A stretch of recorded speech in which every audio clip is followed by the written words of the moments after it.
Hi there. My name is Brooklyn Cater, and I'm a safety advisor with Service Hospitality. We are a safety association dedicated to making workplaces safer in hospitality and service industries. We help organizations reduce their likelihood of workplace injuries, implement safer policies and procedures, and enhance their workplace safety knowledge and awareness. A safety advisor is someone who advises safety information. Today, we are going to talk about kitchen and fire safety. Let's begin by looking at the statistics. In Saskatchewan, approximately 8,000 young workers under the age of 25 are injured at work each year. On average, 4 young workers die each year in Saskatchewan. Common types of kitchen injuries include cuts, strikes or burns to the hand, injury from machines, slips, trips, and falls, lifting injuries, head and eye injuries, and fire hazards. So we are going to talk about hazards throughout this presentation. A hazard is something that is dangerous or a potential source of damage or harm.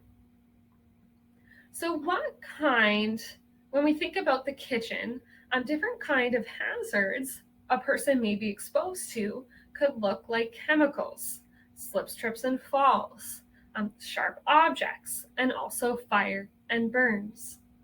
So by learning to spot hazards in our environment can help prevent injury from happening. When you see a hazard, it's important to remember to stop what you are doing and report it to your supervisor. So let's pretend I have a large box of potatoes that I need to carry to the storage room. The heavy box of potatoes can be a danger to me if, 1, it's too heavy for me to carry on my own, and 2, if I'm not carrying that box of potatoes properly. So this can be a hazard to me. So things that I should keep in mind to make that hazard safe would be asking for help, making sure I understand how to safely lift heavy objects using safe lifting techniques before attempting the task, and to use equipment to carry that box of potatoes, such as a trolley. So now let's look at the top 7 dangers to young workers. And this includes lifting objects, so such as lifting that heavy box of potatoes, working on elevated levels, working with knives, so in kitchens, working with hot substances, operating mobile equipment or motor vehicles, working with a food slicer, and working near running equipment.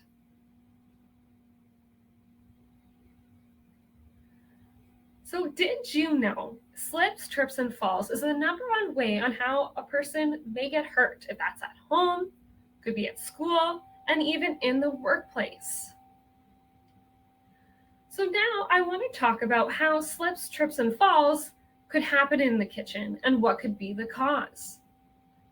Spills on the floor, not wearing proper footwear in that environment, climbing or standing on an unstable stool to reach an item, not paying attention on what we're doing, or even leaving items on the ground or in our walkways. So in order to prevent that injury from happening, a person could clean up those spills immediately. So right away, if they were to make a spill or even see a spill in their environment, to use a step stool or a ladder to stand on when needed, asking for help, someone who is tall enough in that environment who can simply just extend their arm and reach that item for you. In fact, asking for help is one of the best ways to grab something that might be too high for you to reach on your own. To pay attention, to watch what you're doing or where you're going, to concentrate on that task, but also to wear proper PPE, that personal protective equipment in that environment. And in the kitchen, PPE could look like an apron, oven mitts, and also proper footwear. So it is your employer is responsible for providing PPE at work.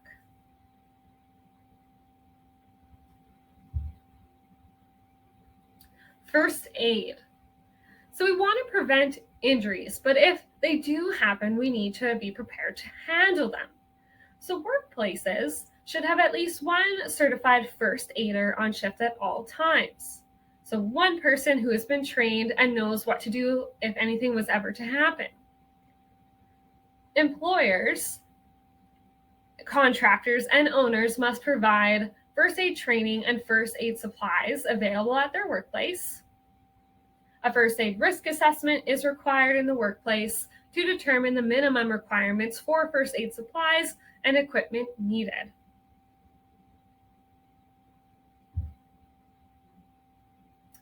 Spot the hazard. So it is important to identify hazards in our environment. So again, those dangers that may be present.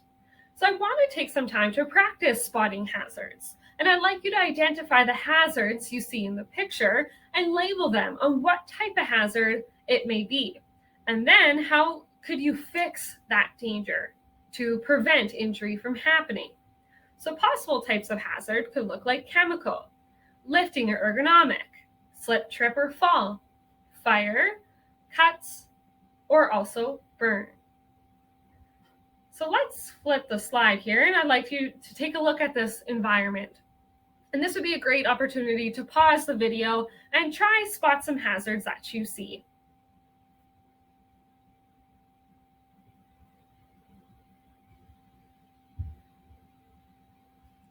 So let's move on and talk about preventing poisoning.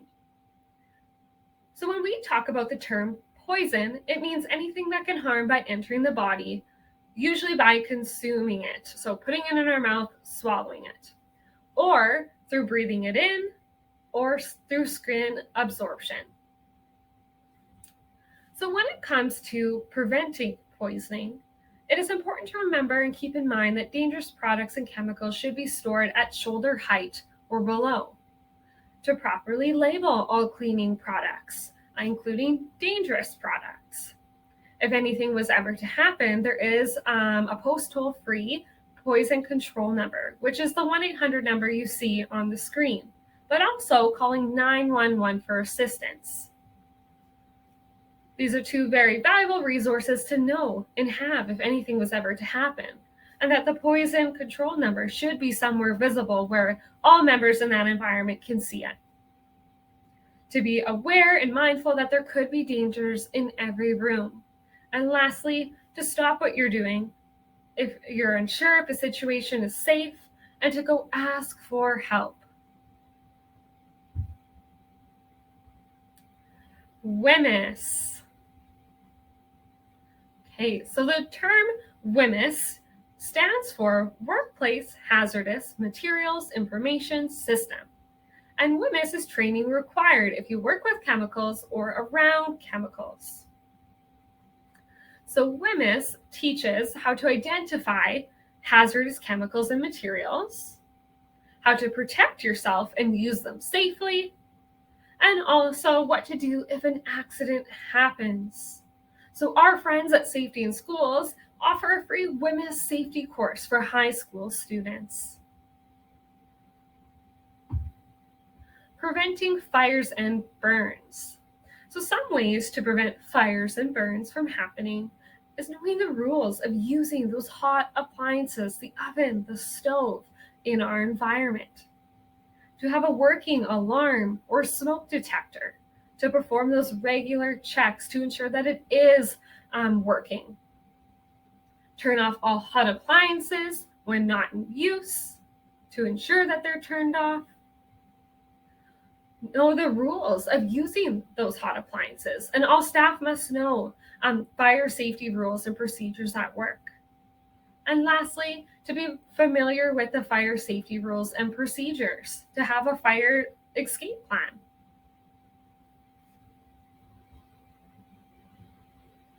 Grease fires.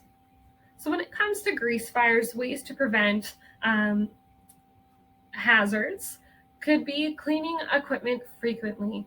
So ensure that it is nice and clean, to train staff, to make sure all team members are prepared and know what to do if there ever was a fire, to clean up grease spills immediately, so right away and properly, To ensure fire extinguishers and fire blankets are easy to access and reachable if anything was ever to happen. Know how to properly contain a grease fire. So if a grease fire was to occur, it's important to remember that you do not want to be throwing water on top of that grease fire, as it only will worsen the situation. Power down systems, so know how to shut down that equipment. And again, going back to having that fire safety plan put in place in case anything was ever to happen, all the members in that environment can exit that environment quickly, but also safely. Wonderful. So moving on, we are going to chat about electrical cords. So in a kitchen, electrical cords may be used. Electrical cords are equipment needed to plug in tools that can't reach certain areas of the kitchen. So it is important to ensure the equipment is in good condition and it's working properly by checking to ensure the cord isn't fraying, unraveling, or worn out, so it's not in poor condition before using it. To use electrical cords properly to ensure that they're not a tripping hazard, removing the wall outlet properly to avoid straining the cord. So when you're unplugging it, to do so properly. While using an electrical cord, to ensure it's plugged into a safe wall outlet, so somewhere that is out of reach from the work area or potential hazards in that environment, such as by sink or water. Okay, so when you are cooking, how you can prevent injury. Avoid distractions, so no multitasking. Pay attention, so to concentrate and focus on what you're doing at the time. Stay in the kitchen when using those hot appliances. So that idea of not being distracted and leaving that environment while you are using that hot appliance. And to use proper PPE in the kitchen. So again, that apron, oven mitts, proper footwear. So when it comes to handles when cooking, the handles of pots and pans should be 1, turn towards the front of the stove, 2, turn towards the center of the stove, 3, turn over the burner beside it, or 4, none of the above. So I want you to take a moment and think about these options and which one you think would be the best position for pots and pan handles when cooking. Okay, now that you had an opportunity to think about it, the answer is actually option 2. Turn towards the center of the stove. So we want to make sure when we are using those pots and pans that the handles are turned to the middle, the center of the stove, but not over those burners. That way it doesn't become a hazard to us while we're cooking or anyone else who may enter that environment, so they don't knock that handle over when they're walking past that appliance. Wonderful. So if steam touches you, what could happen? So in fact, if steam does touch you while you are cooking, you can be scalded. So to prevent injuries from happening in this situation, you could stand to the side when opening the steamer, steam jacket, kettle, oven, or any other appliance or source of heat, steam or hot air. Never reach over a pot or piece of equipment that's steaming. Wear moisture-resistant, heat-proof gloves, and use long utensils or handles to rearrange the food inside the equipment. Okay. Now let's talk about toaster safety. So it is important when we're using appliances such as a toaster to make sure we unplug the unit.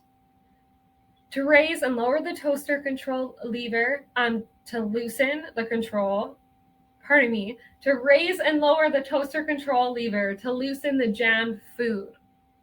Never use metal utensils to lift food, from the toaster or to free that jammed food that may be inside. Never stick a fork or fingers into the toaster. This would not be good. and unplug the toaster to allow it to fully cool off after use. Then carefully use rubber or plastic tongs to remove those items that cannot otherwise be retrieved. Knife safety. Okay, so in the kitchen, there's a good chance that you'll be interacting with knives to perform different tasks. Okay, so it's important to keep knives sharp. Blunt knives can cause things to slip, and it's important to use the correct knife for the job. For instance, there's a shaft knife for chopping, a paring knife for peeling, and a serrated knife for bread. We want to use proper cutting techniques as well, such as handling the knives properly and proper knife grip. A safety tip for you: place a damp cloth under the cutting board to prevent slipping from happening when you're interacting with knives and performing certain tasks. So I want you to think about, what should you stir hot foods with? So looking at the options here, we have metal spoons, spatula, a wooden spoon, and a ladle. Out of these options, what would be the best to stir hot food with? So again, thinking of safety to keep us safe from those hazards. A wooden spoon, absolutely. So a wooden spoon, it does not melt or release chemicals into the food when we're using it. It can be used for any pot or bowl and any food, and it does not quickly heat to scalding temperature, such as some of the options that we saw on the previous slide. Worker and employer responsibilities. So employers and workers, they both have a responsibility to ensure a safe workplace. Workers have a responsibility to work safely, okay? A responsibility to report unsafe activities and conditions to their supervisor, and a responsibility to properly use and wear PPE, again, that personal protective equipment in their workplace. Employer responsibilities. So employers take every reasonable precaution to ensure the workplace is safe, to train their staff, their employees about hazards in the environment, and to provide their employees with that personal protective equipment in the workplace. Wonderful. So 3 worker rights. Every employee or worker has 3 basic rights while in the workplace. So rights are things you do for your safety and things you can things you can do to protect yourself or stand up for yourself. So the 3 worker rights are the right to know. So the right to know what hazards are present in the workplace and be given the training, information, and supervision you need to protect yourself. The right to participate in keeping your workplace healthy and safe. And lastly, the right to refuse. So the right to refuse work you believe is unusually dangerous to yourself and your coworkers in the workplace. Okay, on that note, we are going to look at a video. It's one of our Service Hospitality TV episodes titled Why Safety Matters. It could happen to you. And this video discusses worker rights and responsibilities.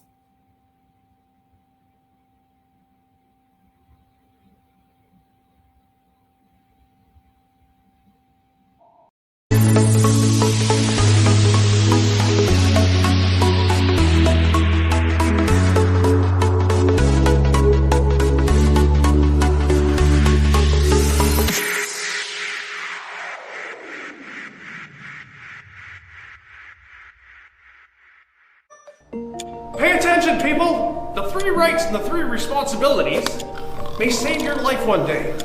Trust me on this one, people. Safety matters. That's me, Aiden. As you can see, I thought it was too cool to pay attention to a single word that nerd was saying about safety. But I really wish I did. It was my first day at my new job, and I wanted to impress the boss.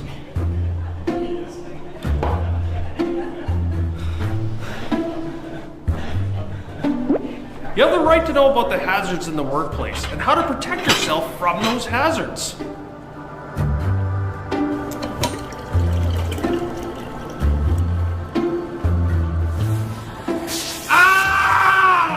You have a responsibility to work safely and do your work how you were trained.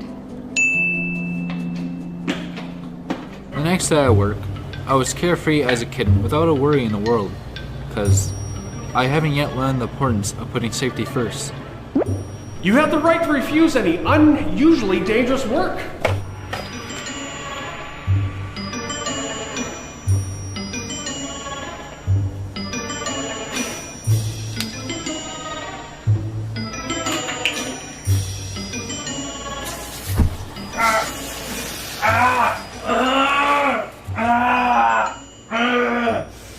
You have a responsibility to properly use or wear personal protective equipment that is provided to you and never remove anything that is there to protect you.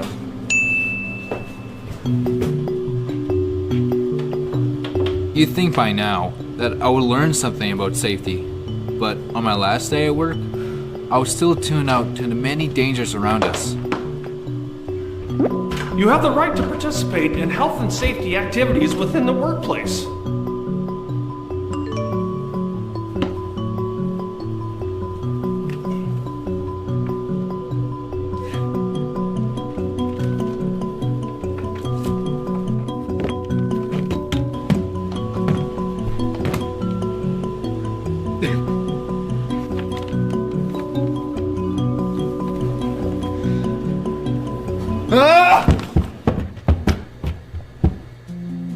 You have a responsibility to report anything unsafe to your supervisor.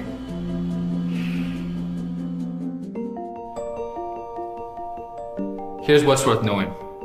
You gotta take the safety stuff seriously.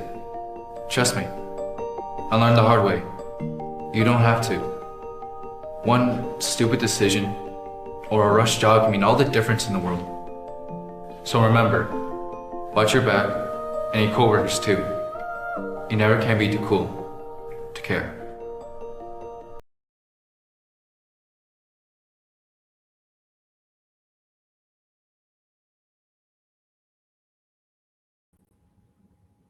Okay.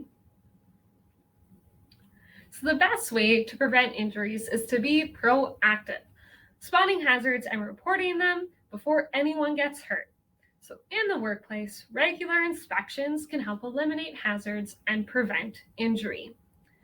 So that could look like when you do those inspections to look for a clean and well-functioning environment.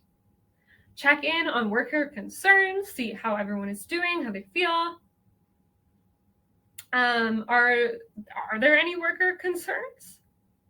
Emergency exits, and also safe storage. And on that note, if you took anything away from the presentation today, I hope it would be this: to always remember, if you do not know if a situation is safe, stop what you are doing and go ask for help. So that is all I have for you today. Thank you so much. I hope you all learned something new about safety information. Take care and stay safe.